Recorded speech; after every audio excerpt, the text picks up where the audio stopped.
Hello दोस्तों, आप कैसे हैं। मैं उम्मीद करता हूं कि आप लोग अच्छे होंगे। तो दोस्तों, आज है 9 जून 2025 और आज के जो भी महत्वपूर्ण करंट अफेयर है इससे हम लोग पढ़ने के प्रयास करेंगे। दोस्तों, जैसा कि आपको पता है कि 2025 में बहुत सारे एग्ज़ाम्स हो रहे हैं और इन सारे एग्ज़ाम्स के लिए करंट अफेयर का एक सबसे बड़ा रोल होता है जो आपके एग्ज़ाम्स में रिजल्ट को निर्धारित करता है। तो दोस्तों, चलिए क्लास को स्टार्ट करते हैं और इसका पहला क्वेश्चन को देखने के प्रयास करेंगे। और यदि आपको इसका आंसर पता है तो अपने साथ एक नोट पैड और पेन लेकर बैठ जाएं और अपने आंसर को आप उसमें लिखते जाएं। और आप अंत में यह चेक कर सकते हैं कि आपको इनमें से कितने सारे आंसर सही हुए हैं। अन्यथा दोस्तों, आप इसका आंसर हमारे साथ देते चलेंगे। तो चलिए इसका पहला क्वेश्चन को देखते हैं। तो आइए दोस्तों, पहला क्वेश्चन को देख सकते हैं कि भारतीय रेलवे द्वारा तत्काल टिकट बुकिंग में हाल ही में क्या बदलाव किया गया। ठीक है, देख सकते हैं कि what has been the recent change in Tatkal ticket booking by Indian railway. ठीक है, तो ऑप्शन है कि मैनुअल वेरिफिकेशन फॉर्म भरना, या फिर आधार आधारित KYC, या फिर बायोमेट्रिक फिंगरप्रिंटिंग स्कैन, या उपरोक्त में से कोई नहीं। तो आप इसका आंसर देने के प्रयास करेंगे। तो देखिए दोस्तों, यहाँ पर बात है भारतीय रेलवे के द्वारा तत्काल टिकट बुकिंग में हाल ही में इसमें कुछ बदलाव किए गए हैं और इसमें अब क्या है कि आधार आधारित KYC। ठीक है, तो इसी के माध्यम से आपको जो है तत्काल टिकट आप बुक कर सकते हैं। ठीक है, तो चलिए और डिस्कशन के माध्यम से इसे देखने के प्रयास करते हैं। तो आइए दोस्तों, देख सकते हैं कि भारतीय रेलवे ने तत्काल टिकट बुकिंग में आधार प्रमाणीकरण को अनिवार्य कर दिया है। ठीक है, और देख सकते हैं कि अब तत्काल टिकट बुक करने के लिए आधार से लिंक अकाउंट जरूरी होगा।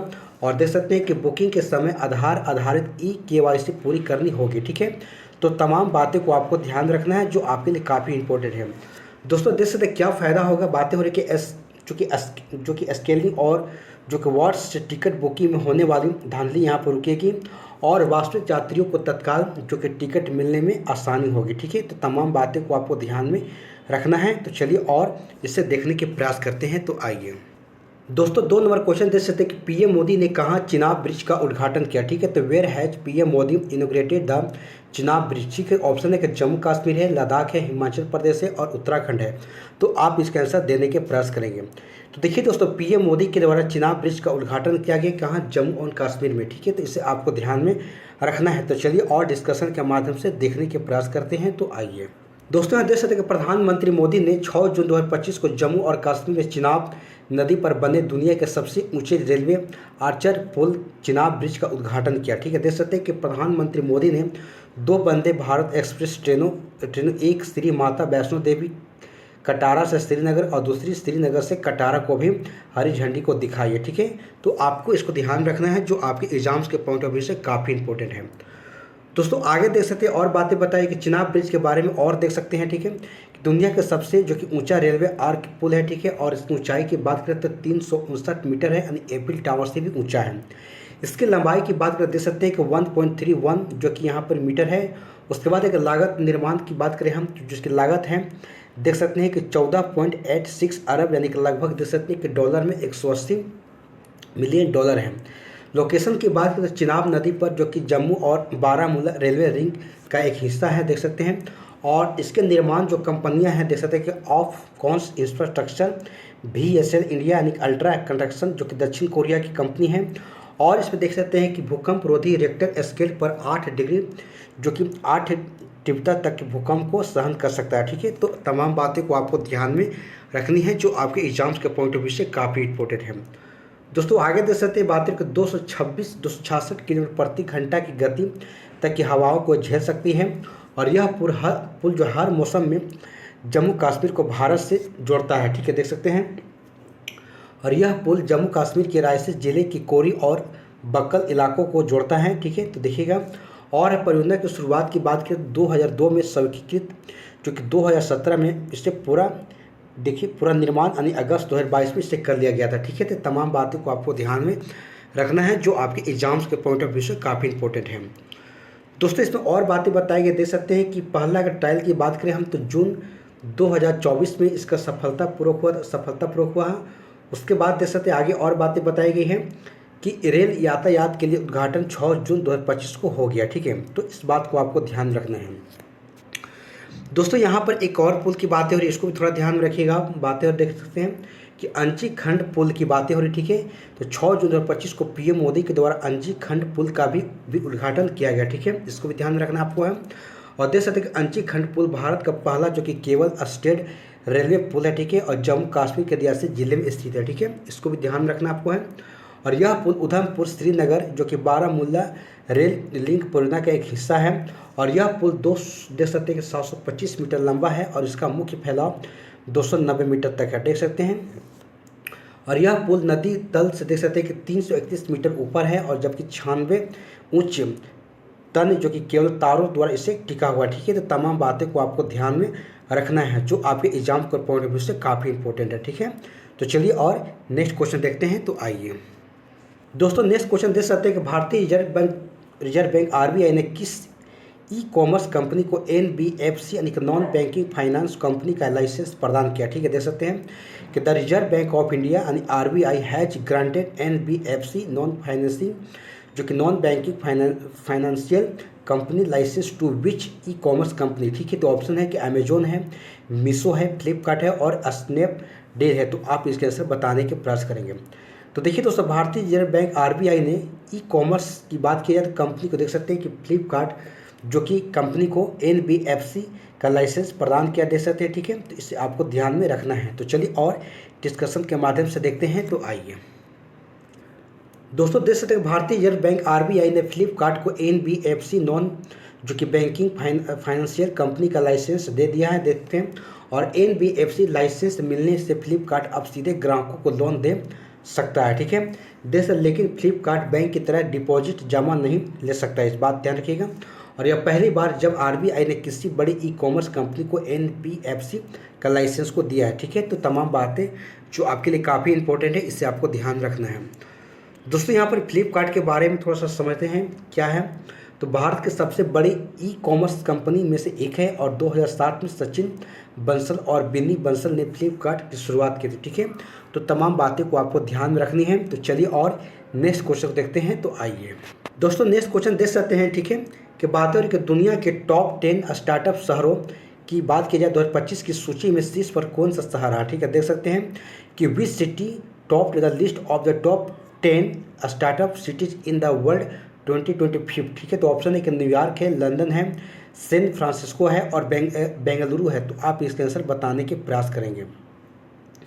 तो देखिए दोस्तों, दुनिया के टॉप 10 अगर स्टार्टअप शहरों की बात की जाए सूची में आप देख सकते हैं, ठीक है, कि बात है सैन फ्रांसिस्को की। तो इसे आपको ध्यान में रखना है, ठीक है, जो आपके एग्जाम्स के पॉइंट ऑफ व्यू से काफ़ी इंपॉर्टेंट है। तो चलिए और डिस्कशन के माध्यम से देखते हैं। तो आइए दोस्तों, देख सकते हैं स्टार्टअप जो कि public global startup ecosystem index 2025 के अनुसार सैन फ्रांसिस्को दुनिया का सबसे बेहतरीन स्टार्टअप शहर बन गया, ठीक है। देख सकते हैं कि भारत के बेंगलुरु शहर ने टॉप 10 में जगह बनाई है, ठीक है, और 10वां स्थान हासिल किया, ठीक है। दिल्ली के बाद के 11वें स्थान पर और मुंबई के 18वें स्थान पर तेज़ी से आगे बढ़ रहे हैं। और टॉप 3 शहर की बात की जाए देख सकते हैं फ्रांसिस्को हो गया, न्यूयॉर्क हो गया और लंदन है, ठीक है। इससे आपको ध्यान रखना है। तो दोस्तों, समग्र रैंकिंग की बात की जाए तो 3 देश की बात की अमेरिका हो गया, यूनाइटेड किंगडम हो गया और चीन हो गया, ठीक है। तो तमाम बातें को आपको ध्यान रखना है जो आपके एग्जाम के पॉइंट ऑफ व्यू से काफ़ी इंपॉर्टेंट है।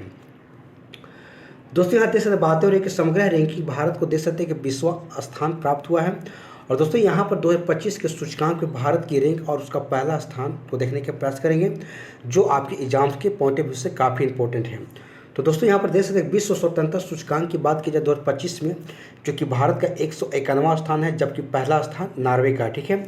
उसके बाद ह्यूमन डेवलपमेंट इंडेक्स की बात की जाए 2025 में तो 130वें स्थान भारत का है, जबकि पहला स्थान जो सबसे बड़ी अर्थव्यवस्था देख सकते हैं कि अमेरिका का, ठीक है। इस बात को आपको ध्यान में रखना है दोस्तों। और इस बातें बताई जा रही है देख सकते हैं, ठीक है, कि विश्व खुशहाली सूचकांक 2025 की बात की जाए तो 118 स्थान पर भारत का है, जबकि पहला स्थान पर फिनलैंड है। उसके बाद देख सकते हैं ग्लोबल टेररिज्म इंडेक्स की बात की जाए तो 14वीं रैंक पर भारत का है, जबकि पहला रैंक पर बुर्किना फासो है। उसके बाद देख सकते हैं भ्रष्टाचार सूचकांक 2024 की बात की जाए तो 96वें स्थान पर भारत का है और जबकि पहला स्थान पर डेनमार्क का है। उसके बाद ग्लोबल हंगर इंडेक्स की बात करें 2024 की तो 105वें स्थान पर भारत का स्थान है।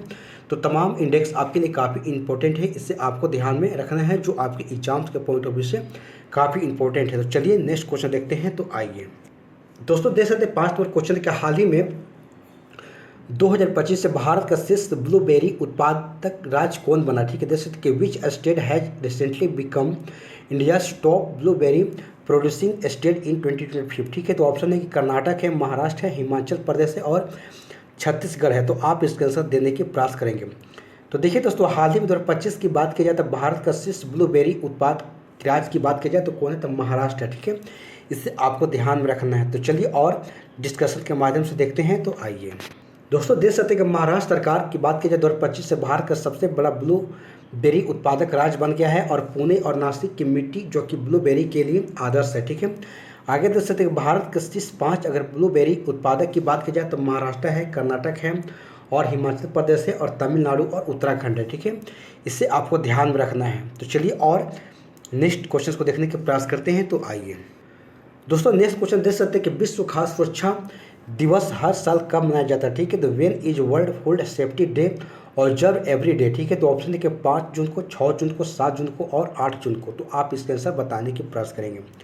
तो देखिए दोस्तों, विश्व सुरक्षा खाद्य दिवस की बात की जाए तो ये प्रत्येक जो कि साल जो है, हर साल जो है इससे मनाया जाता है 7 जून को, ठीक है। इसे आपको ध्यान में रखना है, ठीक है। तो चलिए और इसे डिस्कशन के माध्यम से देखने के प्रयास करते हैं। तो आइए दोस्तों, देख सकते हैं कि विश्व खाद्य सुरक्षा दिवस हर साल 7 जून को मनाया जाता है और इसका उद्देश्य है कि सुरक्षित भोजन के महत्व को समझना और खाद्य जनित बीमारियों को रोकना, ठीक है। दोस्तों, यहाँ पर ही बातें हो रही, ठीक है, food and agriculture organisation FAO की। तो इससे आपको ध्यान रखना है कि यह एक अंतर्राष्ट्रीय जो कि संस्था है और इसकी स्थापना 16 अक्टूबर 1945 को की गई थी और इसका मुख्यालय रोम, इटली में है और वर्तमान महानिदेशक चू डेंग्यू जो कि चीन के हैं। और इसका उद्देश्य है कि भूख और कुपोषण को खत्म करना और सतत विकास और खाद्य सुनिश्चित करना, ठीक है। तो तमाम बातें जो आपके एग्जाम के पॉइंट ऑफ व्यू से काफ़ी इंपॉर्टेंट है, इससे आपको ध्यान में रखना है, ठीक है। तो चलिए और नेक्स्ट क्वेश्चन देखते हैं। तो आइए दोस्तों, next question, England and Wales cricket board यानी ECB और BCCI ने भारत इंग्लैंड टेस्ट सीरीज का नाम क्या रखा है, ठीक है। देख सकते हैं नया नाम क्या रखा है। तो what has the England and Wales cricket board in ECB and BCCI name the India England test series, ठीक है। तो ऑप्शन है कि Dravid Strauss trophy, Anderson Tendulkar trophy या कोहली रूट ट्रॉफी या गावस्कर ग्रेटिंग ट्रॉफी। तो आप इसके आंसर बताने के प्रयास करेंगे। तो देखिए दोस्तों, यहाँ पर बात करें इंग्लैंड एंड वेल्स क्रिकेट जो बोर्ड है ECB और BCCI ने भारत इंग्लैंड टेस्ट सीरीज का नया नाम जो है एंडरसन तेंदुलकर ट्रॉफी रखा है, ठीक है। इस बात को आपको ध्यान में रखना है। तो चलिए और इसे डिस्कशन के माध्यम से देखने के प्रयास करते हैं। तो आइए दोस्तों, यहाँ पर देख सकते हैं कि England and Wales cricket board ECB और BCCI ने भारत इंग्लैंड टेस्ट सीरीज का नाम बदलकर एंडरसन तेंदुलकर ट्रॉफी कर दिया है और पहले इसे टॉडी ट्रॉफी के नाम से जाना जाता था। देख सकते हैं कि सचिन तेंदुलकर और जेम्स एंडरसन क्रिकेट इतिहास के महान खिलाड़ी हैं। दोनों ने भारत इंग्लैंड टेस्ट मुकाबले में अहम भूमिका निभाई है। देख सकते हैं ट्रॉफी का अनावरण जो है 11 जून को लॉर्ड्स स्टेडियम में होगा और पतौडी ट्रॉफी 2007 में पूर्व क्रिकेटर नवाब मंसूर अली थे, ठीक है। तो तमाम बातों को ध्यान रखेंगे जो आपके एग्जाम के पॉइंट ऑफ व्यू से काफ़ी इंपॉर्टेंट है, ठीक है। दोस्तों, नेक्स्ट क्वेश्चन देख सकते हैं कि असमान रक्त के थक्के बनने को रोकने के लिए किस संस्थान ने एक नया नैनोजैम विकसित किया, ठीक है। देख सकते हैं कि which institute has develop a new nanozyme to prevent abnormal blood clotting forming, ठीक है। तो ऑप्शन है कि IIT दिल्ली है, IISc बेंगलुरु है और एम्स दिल्ली है, ठीक है, और NCL पुणे है। तो आप इसके आंसर बताने के प्रयास करेंगे। तो देखिए दोस्तों, असमान रक्त के थक्के को रोकने के लिए ठीक है IISc बेंगलुरु ने एक नया नैनोजैम विकसित किया, ठीक है। तो इस बात को आपको ध्यान में रखना है, ठीक है। तो चलिए और इसे डिस्कशन के माध्यम से देखने के प्रयास करते हैं। तो आइए दोस्तों, यहाँ पर देख सकते हैं कि नैनोजैम वे नैनो मटेरियल होते हैं जो प्राकृतिक एंजाइमों की तरह कार्य करते हैं और ये रासायनिक प्रतिक्रियाओं को गति देने में मदद करते हैं। आगे देख सकते हैं कि भारतीय विज्ञान संस्थान जो कि IISc बेंगलुरु के शोधकर्ताओं ने एक नया नैनोजैम विकसित किया जो कि असमान रक्त के थक्का बनने को रोकने में मदद करेगा। आगे देख सकते हैं कि जो कि बात है नैनोजैम जो कि प्राकृतिक एंटी ऑक्सीडेंट एंजाइमों की तरह कार्य करता है, ठीक है। और देख सकते हैं यह प्लेटलेट्स की अधिक सक्रियता को रोकता है, ठीक है। तो तमाम बातें को आपको ध्यान रखने हैं जो आपके एग्जाम के पॉइंट ऑफ व्यू से काफ़ी इंपॉर्टेंट है। दोस्तों, और बातें बताई जा रही कि प्लोनरी जो कि थ्रोम्बोबोलिन जिम जो जैसे बीमारियों को मदद करेगा, ठीक है। और देख सकते कोविड-19 जैसे स्थितियों में रक्त के थक्के बनाने की समस्या को कम कर सकता है, ठीक है। तो तमाम बातें को आपको ध्यान रखनी है। तो चलिए और नेक्स्ट क्वेश्चन देखते हैं, तो आइए दोस्तों 9 नंबर क्वेश्चन देख सकते हैं कि उम्मीद सेंट्रल पोर्टल किस केंद्रीय मंत्री के द्वारा 6 जून 2025 को लॉन्च किया गया। ठीक है, the UMEED central portal has been launch by which union minister on 6 June 2025। ठीक है, तो ऑप्शन है निर्मला सीतारमन है, अमित शाह है, किरण रिजिजू है और नितिन गडकरी है। तो आप इस आंसर देने के प्रयास करेंगे। तो देखिए दोस्तों, उम्मीद जो कि सेंट्रल पोर्टल की बात की जाए तो इसे देख सकते हैं कि किरण रिजिजू के द्वारा जो है 6 जून 2025 को इसे लॉन्च किया गया। ठीक है, तो इस बात को आपको ध्यान में रखना है। तो चलिए और डिस्कशन के माध्यम से देखते हैं, तो आइए। ठीक है दोस्तों, देख सकते हैं बातें हो रही। ठीक है कि उम्मीद का पूरा नाम की बात की जाए तो unified work management empowerment efficiency and development. ठीक है, बात की जाए तो केंद्रीय मंत्री जो किरण रिजिजू ने 6 जून 2025 को उम्मीद सेंट्रल पोर्टल को लॉन्च किया। ठीक है, पोर्टल जो कि वक्त संपत्तियों के पारदर्शी और डिजिटल प्रबंधन के लिए एक केंद्रीय प्लेटफॉर्म है। ठीक है, और वक्त संपत्तियों का डिजिटल रजिस्ट्रेशन अनिवार्य होगा। ठीक है, और हर संपत्ति को 17 अंकों की यूनिक आईडी दी जाएगी। ठीक है, तो तमाम बातें को आपको ध्यान रखना है जो आपके एग्जाम्स के पॉइंट ऑफ व्यू से काफ़ी इंपॉर्टेंट है। चलिए तो और इसे देखने की प्रयास करते हैं, तो आइए दोस्तों देख सकते बात करें प्रधानमंत्री की आर्थिक सलाहकार परिषद यानी कि ESCPM की अध्यक्ष के रूप में किसे नियुक्ति किया गया। देख सकते हैं who has been appointed as the chairman of economic advisory council to the prime minister. ठीक है, तो ऑप्शन है एस महेंद्र देव को, अश्विनी लोहानी को, शैलेंद्र नाथ गुप्ता को या जसबीर सिंह को। तो आप इस आंसर बताने के प्रयास करेंगे। तो देखिए दोस्तों, प्रधानमंत्री की आर्थिक सलाहकार परिषद के जो अध्यक्ष इनको नियुक्त किया गया, तो एस महेंद्र देव को नियुक्त किया गया। ठीक है, तो इस बात को आपको ध्यान में रखना है। तो चलिए और डिस्कशन के माध्यम से देखते हैं, तो आइए दोस्तों देश के प्रख्यात के अर्थशास्त्री एस महेंद्र को प्रधानमंत्री की आर्थिक सलाहकार परिषद का नया अध्यक्ष नियुक्त किया गया है। इस बात को आपको ध्यान में रखना है। तो इसमें और कुछ इंपॉर्टेंट बातें बताई गई है। देख सकते हैं कि प्रधानमंत्री को आर्थिक और नीतिगत फैसलों पर सलाह देना इनका कार्य है और अध्यक्ष का कोई निश्चित कार्यकाल नहीं होता है, वह केंद्र सरकार की इच्छा पर ही पद पर बने रहते हैं। प्रधानमंत्री की आर्थिक सलाहकार परिषद की स्थापना 26 सितंबर 2017 को केंद्र सरकार के द्वारा की गई थी और देख सकते यह एक सलाहकार निकाय है जिसकी सलाह प्रधानमंत्री के लिए बाध्यकारी नहीं है। देख सकते आगे बात अध्यक्ष का कोई निश्चित कार्यकाल नहीं होता है, उसके सरकार की इच्छा के आधार पर जो है पद पर बने रहते हैं। ठीक है दोस्तों, देख सकते हैं नेक्स्ट क्वेश्चन है कि भारत के पहले पर्वतनीय गति पंप स्टोरेज प्लांट का संचालन किस राज्य में शुरू हुआ। देख सकते हैं कि India first variable speed pump storage plant has started operation in which state. ठीक है, तो ऑप्शन है कि हरियाणा है, उत्तर प्रदेश है, छत्तीसगढ़ है और उत्तराखंड है। तो आप इसके आंसर देने के प्रयास करेंगे। तो देखिए दोस्तों, भारत के पहले परिवर्तनीय गति पंप जो कि स्टोरेज प्लांट का संचालन जो है उत्तराखंड राज्य में किया गया। ठीक है, इस बात को आपको ध्यान में रखना है।